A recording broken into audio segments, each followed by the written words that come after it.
Selamat siang, Assalamualaikum warahmatullahi wabarakatuh. Saya Nur Cahya Juniarsa, dosen tetap dari Sekolah Tinggi Ilmu Ekonomi Nusakti Kota Malang. Dan di sini saya mengampu mata kuliah manajemen strategi, di mana manajemen strategi ini berhubungan dengan analisis lingkungan internal, juga analisis lingkungan eksternal, di samping juga ada analisis value chain maupun perumusan strategi lainnya. Nah, dalam RPS ini bertujuan untuk agar mahasiswa memahami antara ilmu dan teori atau ilmu teori yang ada di akademisi berhubungan dengan kasus-kasus yang ada di lapangan, sehingga mahasiswa akan memahami bagaimana memecahkan suatu masalah yang berhubungan dengan teori dan masalah real di lapangan. Nah, salah satu contohnya materi ini adalah berhubungan dengan analisis SWOT, di mana analisis SWOT ini sangat-sangat diperlukan di dalam suatu perusahaan atau usaha, di mana RPS ini memang di manajemen strategi sangat mendalam berhubungan dengan manajemen strategi perusahaan. Kembali kepada analisis SWOT, S berarti kekuatan, bagaimana kekuatan perusahaan itu, kemudian weakness, kelemahan, bagaimana kelemahan itu dari perusahaan itu, O berarti opportunity, itu peluang, T adalah threat, ancaman. Jadi dalam manajemen strategi banyak mengupas masalah SWOT. Di samping itu juga ada beberapa materi yang lain, misalkan evaluasi dan kontrol strategi. Berarti di sini dievaluasi SWOT-nya, bagaimana strategi yang baru yang berhubungan dengan SWOT. Demikian inti dari RPS manajemen strategi. Selamat siang, Assalamualaikum warahmatullahi wabarakatuh. Baik, selamat siang, selamat sejahtera, damai, selalu bahagia ya. Hari ini materi manajemen strategi sesuai dengan di RPS ya. Tujuan dari manajemen strategi ini nanti Anda akan menguasai berbagai bidang. Namanya manajemen berarti mengatur, memanage sesuatu. Strategi berarti bagaimana strategi Anda untuk melaksanakan suatu kegiatan yang akan datang. Nah, di sini Anda lihat ada manajemen strategi. Ini berhubungan dengan apa? Peranannya apa? Ini semua peranan dalam kehidupan suatu perusahaan. Tapi perusahaan bisa juga perusahaan nyata, bisa juga perusahaan yang ada pada diri Anda sendiri. Anda anggaplah Anda itu sebagai perusahaan.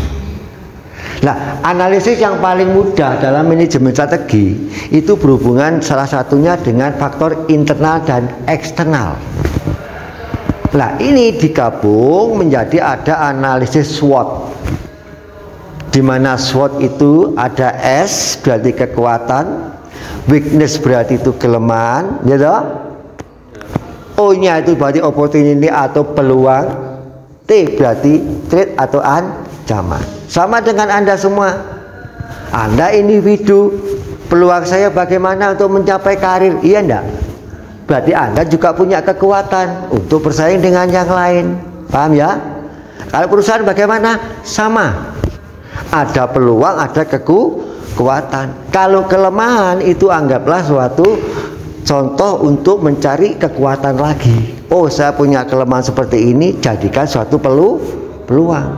Kalau dijadikan peluang itu menjadi kekuatan. Paham sampai sini ya manajemen strategi? Manajemen itu mudah, tetapi Anda kadang-kadang menerapkannya bingung. Ya, bingung. Nah, sekarang coba dari manajemen strategi ini, lihat ruang lingkup dan peranan dalam perusahaan. Ruang lingkupnya kan banyak.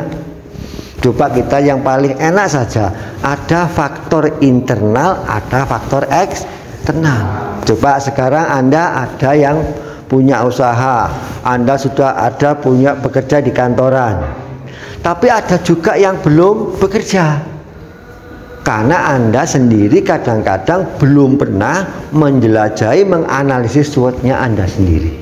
Saya kelemahannya apa sih kok belum bekerja? Ternyata Anda nggak pernah melamar, hanya mengangan-angan. Ini juga salah. Paham ya? Karena itulah kelemahan gitu loh. Coba, jadi ini manajemen strategi. Coba ada pertanyaan? Silakan ya, lo ada pertanyaan, monggo. Silakan. Yuk, Mbak. Kenapa sih Pak manajemen strategi itu perlu menganalisis lingkungan eksternal juga?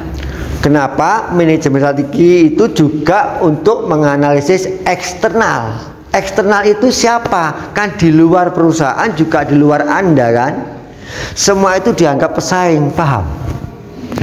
Padahal kalau pesaing itu ambillah yang bagus, anggaplah itu kerja sama.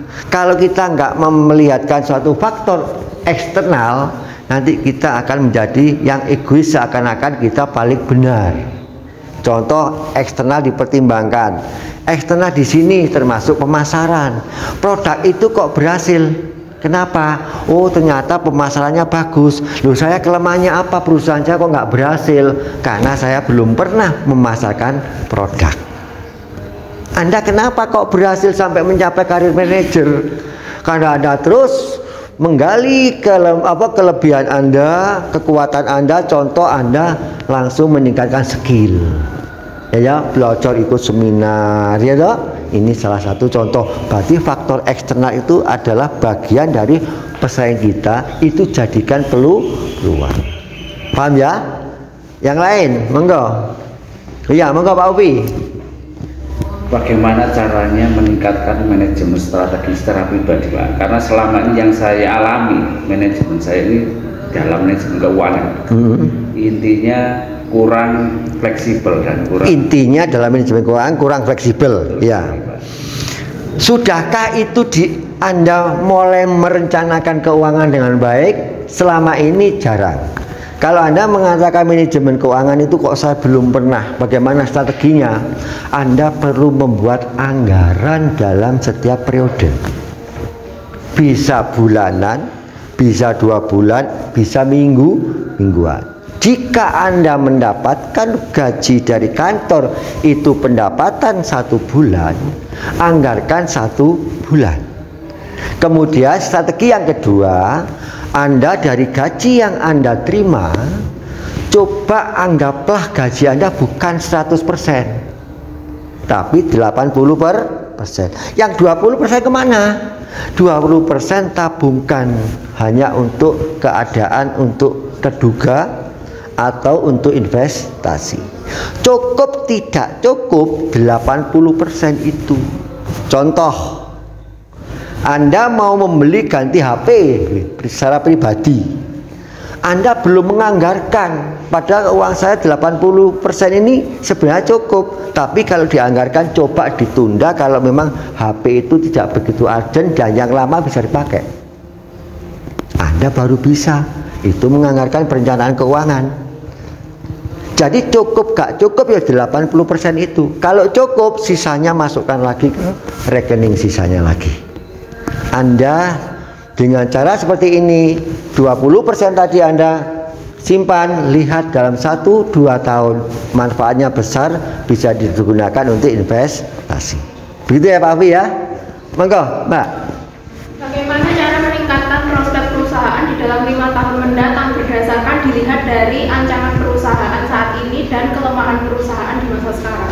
Oh gitu. Jadi bagaimana caranya Anda memiliki strategi untuk 5 tahun ke depan adanya ancaman dari luar?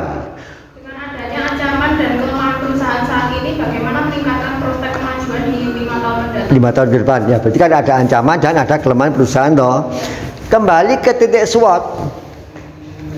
Kelemahan Anda dibanding pesaing itu apa? Anda harus melihat ke depan itu teknologi seperti apa. Kemudian Anda lihat lagi perusahaan itu kok bisa bersaing, ada apa kelebihannya, ambil. Kalau sudah ambil kelebihan perusahaan yang lain, Anda ambil kelemahan Anda. Nah, kelebihan orang lain atau kelebihan dari perusahaan lain, ambillah itu menjadi keunggulan Anda. Anda pelajari. Contoh, perusahaan di A memproduksi produk setiap tahun, setiap 6 bulan ada produk baru.